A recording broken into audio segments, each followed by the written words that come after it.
অর্থাৎ রোগ মুক্তি। তাহলে আল্লাহ পরিষ্কার জানিয়ে দিয়েছেন যে কোরআনে আমি যা অবতীর্ণ করি সেটা হচ্ছে রোগ মুক্তি। কার জন্য এটা শর্ত লাগিয়ে দিয়েছেন? মুমিনদের জন্য। তো এই কোরআন দ্বারা রোগ ভালো হয়। রোগ সাধারণত দুই প্রকার হয়।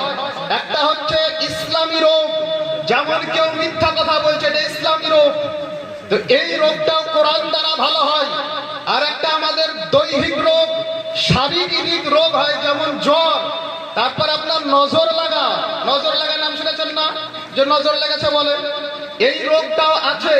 তো যাই হোক, এ কোরআন দ্বারা ইসলামী রোগ এবং দৈহিক রোগ দুটোই ভালো হয়। আল্লাহ এই দুটোর জন্যই শেফা রেখেছেন কোরআন মাজিদে। আসুন এবার সহিহ বুখারীর হাদিস দেখি। সহিহ বুখারীর সহিহ হাদিস, হাদিস নাম্বার 5739 নম্বর একটি হাদিসে পাক রয়েছে।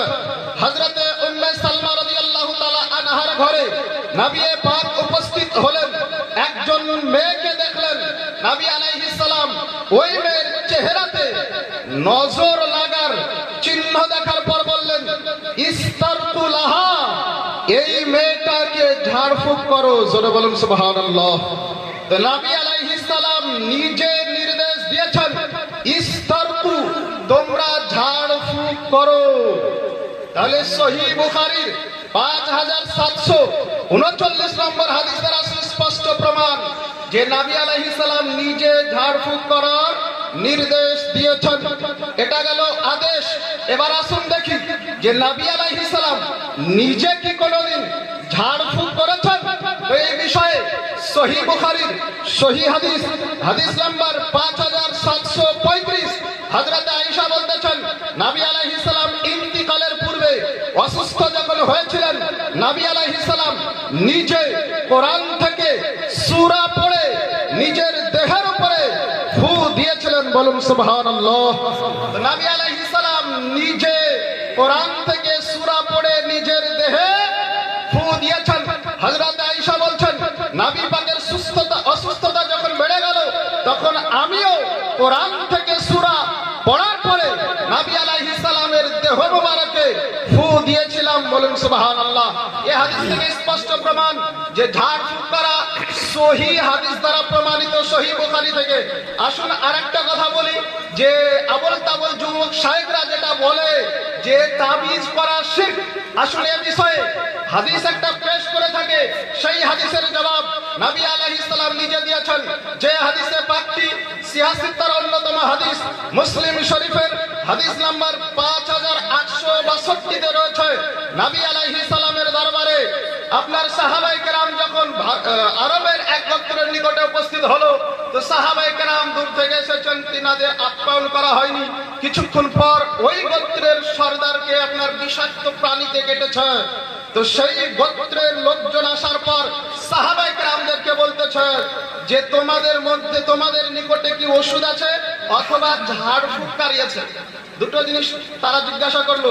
সাহাবায়ে কেরাম বলতেছে যে আমাদের নিকটে আছে, তবে যতক্ষণ তোমরা আমাদেরকে পারিশ্রমিক দেবে না ততক্ষণ ঝাড়ফুঁক করবো না, কেননা আমরা দূর থেকে এসেছি, তোমরা আপ্যায়ন করোনি।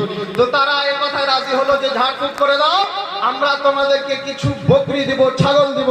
সাহাবায়ে কেরামের মধ্যে একজন সাহাবী আপনার সেই সরদারের নিকটে গিয়ে কোরআন মাজিদের সূরা উম্মুল কোরআন সূরা ফাতিহা অর্থাৎ আলহামদুলিল্লাহ এই সূরাটি পড়ে ফু যেমনই দেওয়া, সঙ্গে সঙ্গে ওই ব্যক্তি ভালো হয়ে গেল। বলি সুবহানাল্লাহ। এটা মুসলিম শরীফের হাদিস রয়েছে। পারিশ্রমিক তাদেরকে দেওয়া হলো। সাহাবায়ে কেরাম বলছে পারিশ্রমিক নিয়ে তো নিয়েছি, কোরআন পড়ে ফু দিয়েছি, এই পারিশ্রমিকটা আমাদের জন্য জায়েজ হবে কিনা, হালাল হবে কিনা, যতক্ষণ নবীর নিকট হতে ফয়সালা না নিব আমরা গ্রহণ করব না। সাহাবায়ে কেরাম নবী পাকের নিকটে আবেদন করলেন, ইয়া রাসূলুল্লাহ এই রকম ঘটনা ঘটেছে, ছাগল আমাদেরকে দিয়েছে, আমাদের জন্য এটা হালাল হবে কি হবে না? নবী আলাইহিস সালাম মুচকি হাসি হেসে বলছে, যেটা তোমাদের জন্য জায়েজ ফুজুহা তোমরা গ্রহণ করে নাও। জোরে বলি সুবহানাল্লাহ। এই হাদিস শরীফটি হচ্ছে বুখারী শরীফের 5736 নম্বর রয়েছে।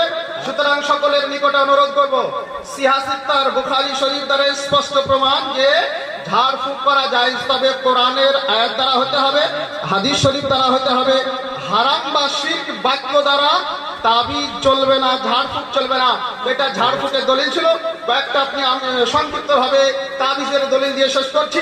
সিয়াসত তার অন্যতম হাদিস তিরমিজি শরীফ হাদিস নাম্বার 3872, এখানে লিপিবদ্ধ রয়েছে কাতাবাহা ফি সাকিন সুম্মা আল্লাকাহা ফি উনুকিহি। হযরত আব্দুল্লাহ ইবনে আমর রাদিয়াল্লাহু তাআলা আনহু দোয়া লিখে তার সন্তানের গলায় লটকে দিতেন, বলি সুবহানাল্লাহ। তিরমিজি শরীফের হাদিসের মধ্যে রয়েছে ইয়া রাসূলুল্লাহ জিন্দাবাদ। ব্রাদার ইসলাম তিরমিজি শরীফের হাদিসে লেখা রয়েছে যে তাবিজ লিখে দোয়া লিখে গলাতে লটকে দেওয়া হয়েছে। আবু দাউদ শরীফের হাদিস নাম্বার 3895 লেখা রয়েছে যে তাবিজ লিখে গলাতে লটকানো হয়েছে। আরো অনেক হাদিসে রয়েছে। তো সিয়াসত তার হাদিস দ্বারা এটা স্পষ্ট প্রমাণিত যে দোয়া পড়ে ঝাড়ফুঁক করাটাও জায়েজ, দোয়া লিখে তাবিজ ব্যবহার করে গলায় লটকানো এটাও জায়েজ। আর আপনাদেরকে এবার লাস্ট কথা বলে দিই, ইসলামের আলোকে দলিল দ্বারা এটা স্পষ্ট প্রমাণিত যে ঝাড়ফুঁক করা এবং তাবিজ দুটোই হচ্ছে জায়েজ।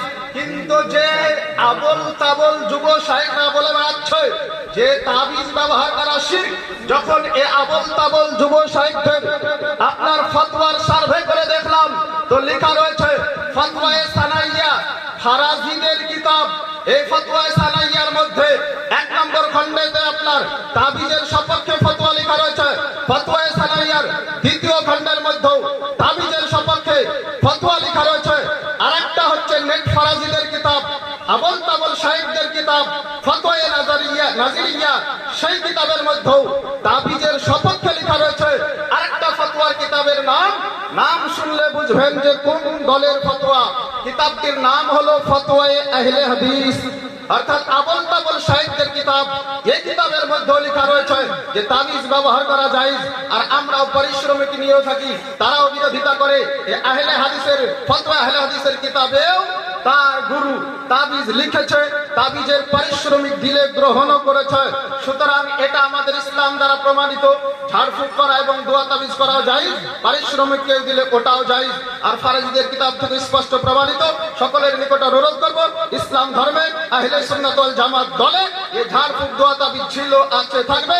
ওমা আলাইনা ইল্লাল বালাগ।